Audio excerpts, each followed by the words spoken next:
Hi everyone, this is the third video of my four-part series responding to Greg Koukl's take on how solid the Christian worldview is. Please check the links in the description for the other videos in this series. Greg Koukl was interviewed by Jim Daly, the president and CEO of Focus on the Family. The interview was about Greg's new book called The Story of Reality. In this video, I continue to respond to Greg's interview while playing Metroid Dread. Links to the original material can be found in the video description so that you can check and make sure that I'm not pulling any shenanigans in my editing or presentation of the source material. Please enjoy the analytical gaming. We're about to be going through Greg Koukl's little thing here while playing Metroid Dread. So let's go ahead and get it started, get the game kicked off. So here's the thing about Metroid Dread, and it's a little bit different than Super Metroid I was playing before. Metroid Dread is still an action-adventure game, but the main gimmick with Metroid Dread are the Emmy. The Emmy, they are robots that are virtually indestructible, that chase you down and pretty much insta-kill you if they get their robot paws on you. So through the run, we're going to be dealing with about 5 Emmy. And those will be the times I get really quiet, and I'm not going to be talking during the stream, but that's okay.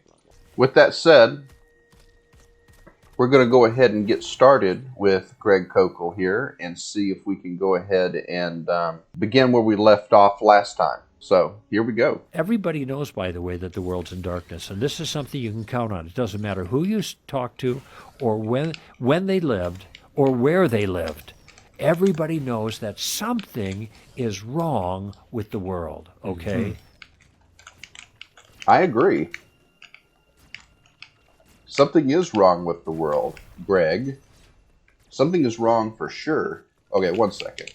I'll get onto this in a minute, but first I gotta do this glitch through the ceiling here so we can go straight to Corpius, which is the first boss we're going to be fighting. There we go.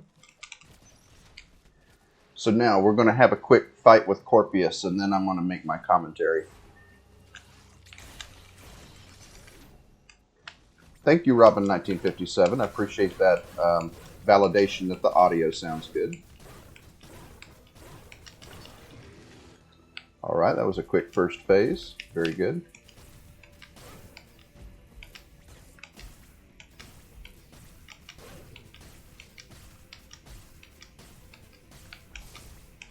Corpius is being kind of a wuss. All right. I like it. I like it. Makes my job easier.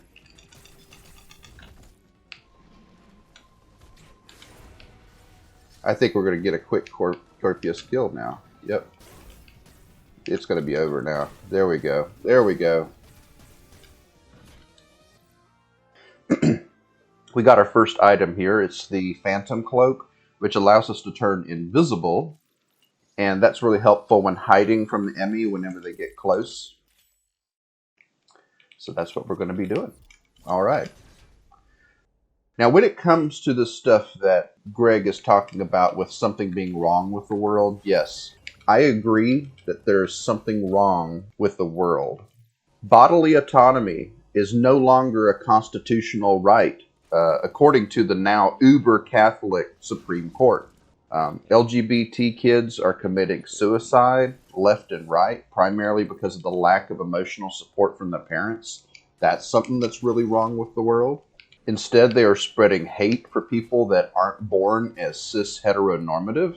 Child sexual abuse is rampant in religious communities, primarily because of the sexual repression, the shame, the ignorance caused by religious zealots. The teen pregnancy rate is the highest in the most religious communities. This is primarily because of the teaching of abstinence only, which just doesn't work. It's not realistic. There we go. And because the teenagers are just ignorant about sex and how they should treat it and how they should take their desires and use them in a productive way versus in a way that's destructive or detrimental. They aren't learning about healthy sexuality. ways to protect themselves from pregnancy and STDs. Wow, I could keep going on with things that are wrong with the world. They don't know how to properly channel their sexual energy so it isn't harmful to themselves or others. So yes, I agree something is wrong with the world, Greg. And you, Greg, are part of the problem. You're too blinded by your religious beliefs to open your eyes and see it. Good Labor Day morning to you as well. Robin 1957, really thank you.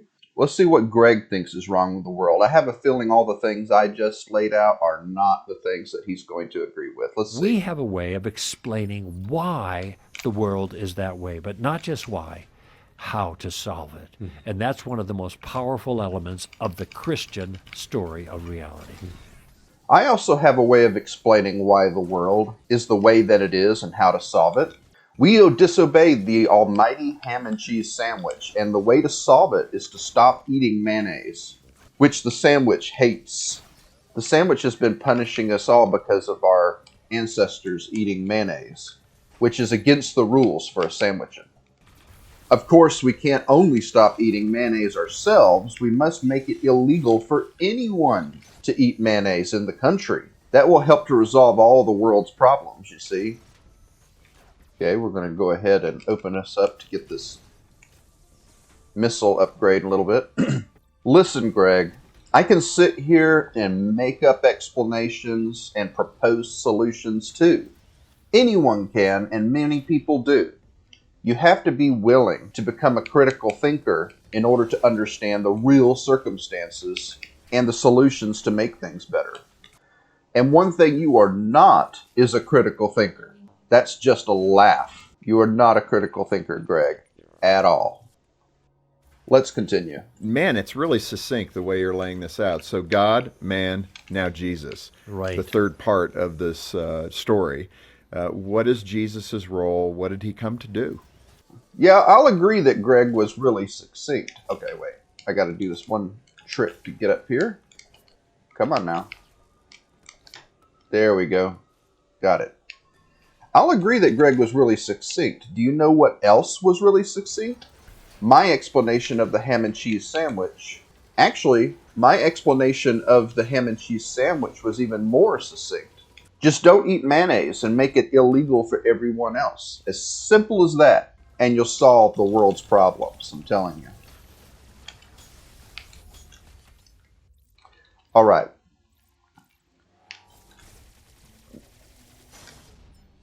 In a minute, Greg's going to talk to us about Jesus' role and what he came to do, but this is our first Emmy that we have to fight and kill, so we're going to focus on that for a second.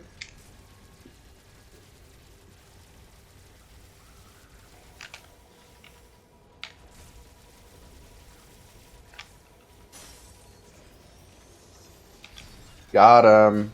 Got him. Anyway, while we are picking up the next item here from the Emmy, let's go ahead and hear what Greg, what his take is on Jesus' role and what he came to do. So here's the situation. Man's in a terrible circumstance. He is broken off from God. He has no hope in himself. He is lost. I mean, he's in trouble. He needs to be rescued. He can't rescue himself. He's unplugged from the only source of life that's available for himself, and he can't plug himself in. And who is to blame for the man being in this terrible situation where he is lost and in need of rescuing? Greg, you hearing me, dude? I said it before, but I'll say it again. If Yahweh, the God of the Old Testament, absolutely knew what would result from the specific way that he made humans, then he is to blame. Full stop. If Yahweh is all-knowing and all-good, then he wouldn't have proceeded with this creation. If the God of the Bible knew that many, many humans would be tortured in hell because of the way that he created things initially, he must be evil to make a plan that necessarily includes massive doses of needless suffering. If Yahweh is all-knowing and all-good, he wanted the innocent prey animals of the wild to suffer. die, and live in fear of predators all their lives. It was all part of the plan. This is not good by anyone's standard, unless you were a total sadist. That's my opinion. Am I off base here? What do y'all think? Love to hear your thoughts on it. Let's go ahead and continue to hear what Greg has to say about it. So now what? God initiates a rescue plan, and it's the most remarkable idea imaginable. God decides to become a man in the person of Jesus. Greg is explaining that God initiated a rescue plan. It seems that if this God had planned things a little bit better, he wouldn't have needed a rescue plan at all. This is more silly when you consider that God has to initiate a rescue plan to rescue us from himself. Not an external threat. This is from himself. God is literally the one who will get you if you displease him. But for some reason, he can't just forgive us. Someone has to die first for God to be able to forgive. The all-powerful God can do anything and everything except forgive people without a blood sacrifice first. It's always funny to me when I can do things that an all-powerful God cannot. Does this mean that I'm even more powerful than... Oh, that's a bad spawn area. Oh, crap. Okay, we dodged him. That Emmy is the next Emmy that we're going to have to kill, and he is after me. Does this mean that I'm even more powerful than Yahweh? Dang, that would be pretty cool, actually. Alright, do we have a good spawn here? Yes, we do. Excellent. That's great. Let's go ahead and continue on and hear what else Greg has to say here. And so we have a question now. Who is Jesus? And there's a lot of speculation about what that is, but there are two things that are really important. Who he was and then why he came. Those are the only things that matter for the core. Lots of other things that Jesus talked about, but the person and the work of Christ are the critical things. So far, I'm with you, Greg. The only things that matter for the core of Christianity is who Jesus was and why he came. That's what she said. Anyway, let's hear what Greg has to say about this. Who was he? Well, he was a human being. I mean, he had all human qualities, had all human emotions. He went through the kinds of things that you and I went through. He was one of us. And therefore, he can identify with us as a human. We can identify with him as a human. He knows what it's like to be in our shoes as we walk a difficult life day by day. If Yahweh knew about Jesus' sacrifice becoming necessary for the remission of sins, that must mean that he is not only a sadist, but a masochist too. If Greg is correct, this means that God knew for sure that he would need to come to earth and get tortured, not just tortured to death, as a part of that plan. I remember when I was a Christian and how guilty I felt when I realized the suffering that Jesus went through to cover my sins. Now I realize he already had that plan in place before he started the creation process. That makes me feel way, way better. Just saying. Anyway, let's continue. But he was more than that. It's interesting when you look at the beginning of Jesus' story. His story starts, in the beginning was the Word, and the Word was with God, and the Word was God. All things came into being through him, and apart from him, nothing came into being that has come into being. Okay, these are all a bunch of claims that are not backed up in reality at all. However, it does seem to line up with Greg's explanation that this is a story. So go on and continue, Greg. Lower. You can spend weeks thinking about just You can. that. But here's what I want people to do. I want people to jump back to the first line of the story, where we began a few moments ago with God. In the beginning, God created the heavens and the earth. In other words, the beginning of Jesus' story is the same beginning as the story itself. That is, this person that's called the Word is the very same one that was there at the beginning making everything. No, Greg. In the original Hebrew manuscripts of Genesis, it uses the word Elohim, not God. Elohim is the plural form of the word. So a more accurate reading of Genesis 1 would be, in the beginning, the gods created the heavens and the earth. The God of the Bible is actually just one God of many, which lines up well with the way many other scriptures in the Old Testament are written. Yahweh, for example, is always warning the Israelites to not worship other gods. The other gods seem to have supernatural powers as well, like the Pharaoh's people were able to turn their staffs into snakes, just like Aaron did, in that whole story about Egypt and the Red Sea and all that. In the early days of Judaism, it does seem that polytheism was the standard instead of monotheism. Yahweh wasn't the only God, but the Israelites believed he was the best and greatest of the gods. Think of it as a my God can kick your God's butt. It's that kind of thing. But let's continue. And then later it says, he became flesh, he dwelt among us, and we beheld his glory as of the only begotten of the Father, full of grace and truth. In other words, God stepped down. This is just preaching, buddy. You're not adding anything to the conversation with this except for God is awesome and so humble. Do you know who else praises a sadistic tyrant? North Korea.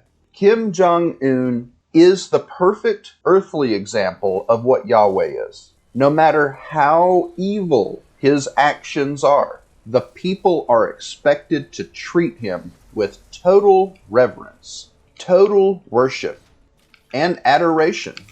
This is what I see that you are doing with your God now, Greg. This is what I'm seeing. It's a whitewashed version of the stories in the Bible. But let's continue. Think about if you have children or grandchildren and they're scared, they're crying, they're in trouble, they're frightened, how would you comfort them? How would you meet their need if they were injured or they skinned their knee?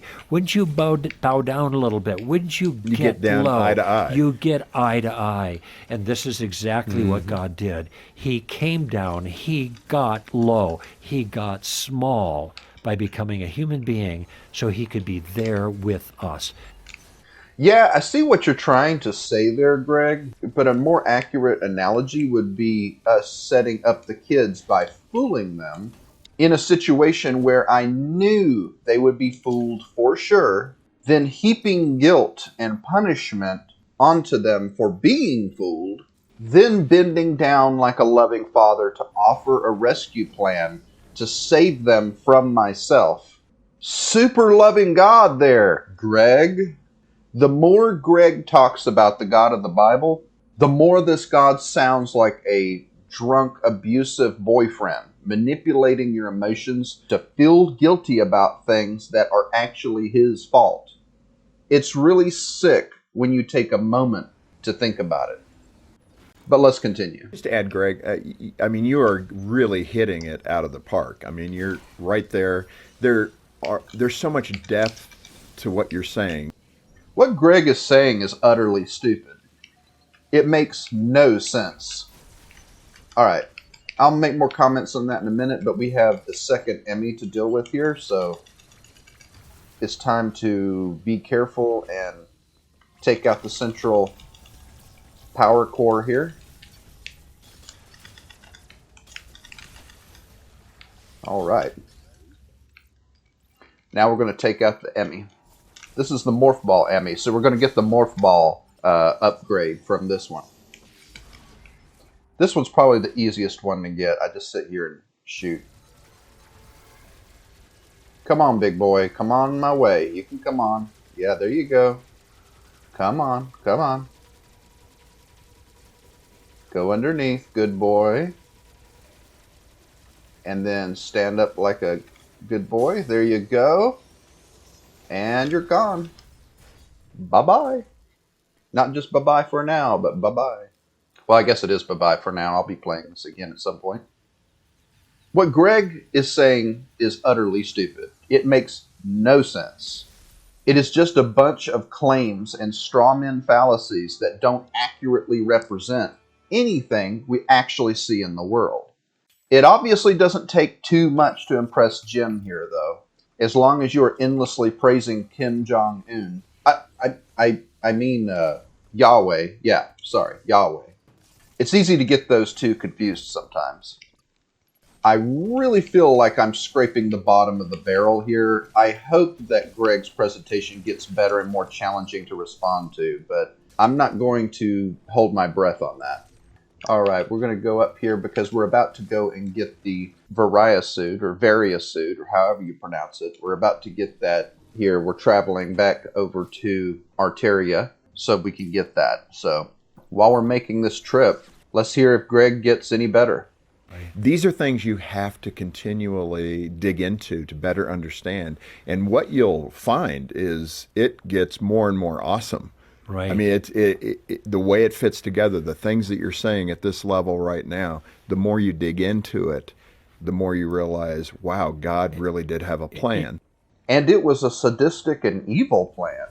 If I, a mere mortal, can come up with a plan that is better than what Yahweh came up with, what does that say about the intelligence of this God? It's super easy. Do what Yahweh did exactly, except for creating only the type of humans that would be willing and able to obey him. Easy. No suffering, no death, no problem of evil. It would have been that easy. I need to get promoted to God mode in this life for real. All right, now we've got the gravity suit. All right, let's continue. We've talked about God, man, the rescue plan in the form of Jesus, God coming to be with us and being the sacrifice for us. Sure. Let's move to the cross. Okay, now this is the next step. I asked the question, who was Jesus? Now, what did he come to do? And first thing he did is he came to live the life that we never lived. He lived the perfect life for us, okay? And then he took on that cross all of our bad stuff so that we can get his good stuff. And here, the perfect plan God put in motion with even more family-friendly fun. Human sacrifice and death. Human sacrifice has been a trope in religious communities for millennia. Remember the Mayans and how they sacrificed people, usually virgins, on altars to the gods? The virgins were supposedly more pure, and sacrificing them was more pleasurable to the gods.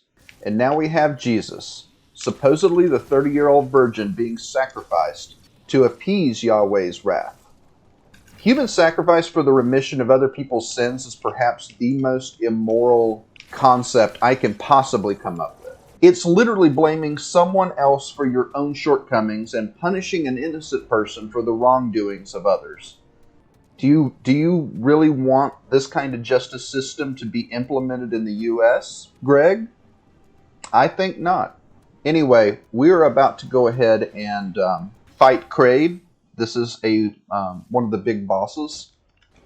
So I'm going to need some concentration here for just a minute.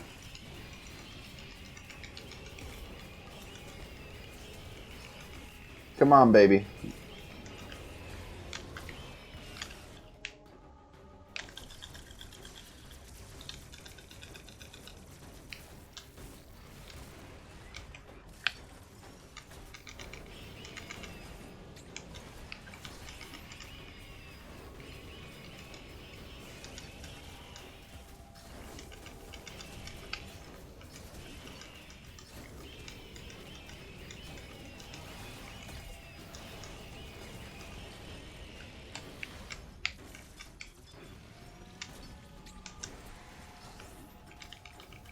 Yeah, I got him now.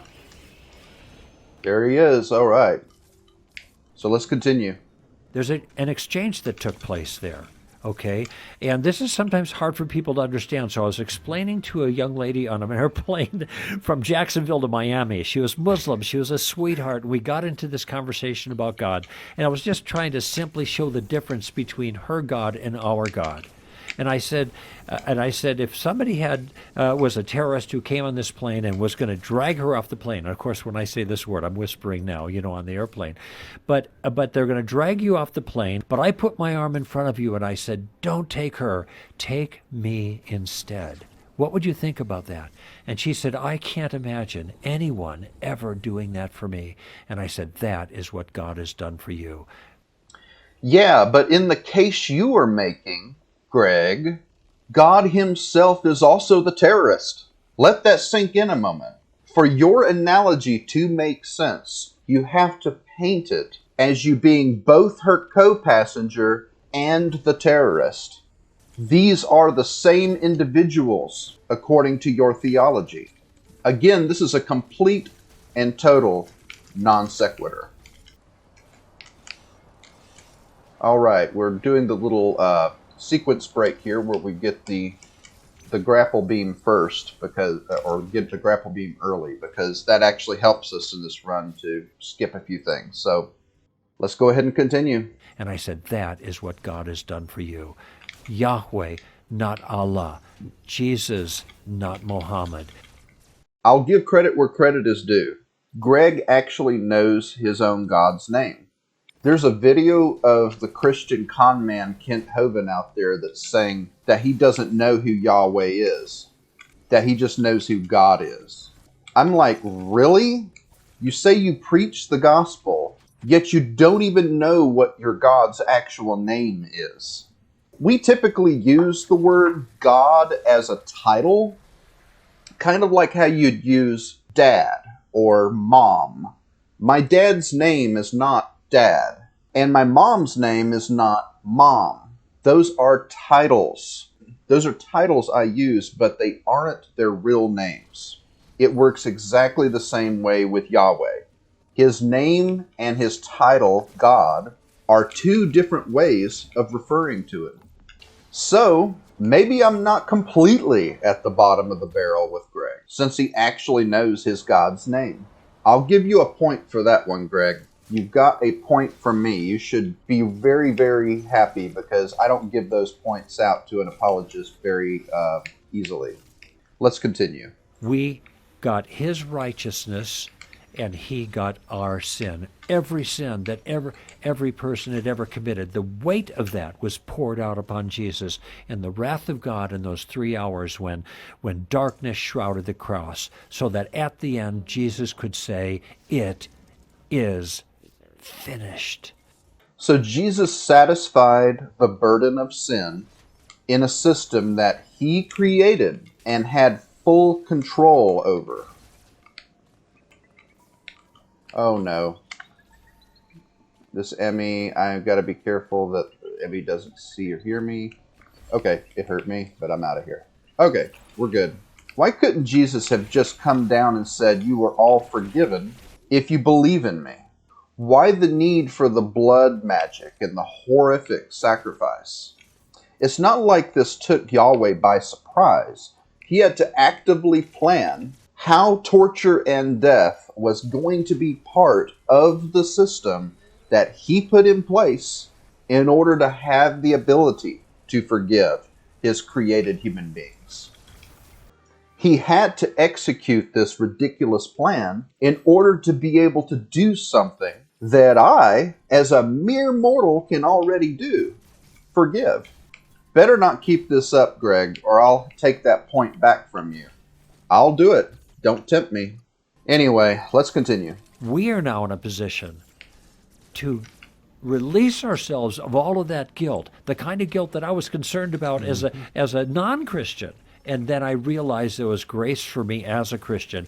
We release that to Jesus, and we receive the goodness that he has earned in his own life. That's the trade. He gets our badness, we get his goodness. Yeah. It's called justification. It's called substitutionary atonement. But I like the word gospel. Substitutionary atonement is incredibly immoral. And I don't feel sorry for Jesus' experience on the cross for one solitary moment, because he planned this from the beginning of creation, according to you, Greg. Your God could have created a much better and more productive plan, but he didn't.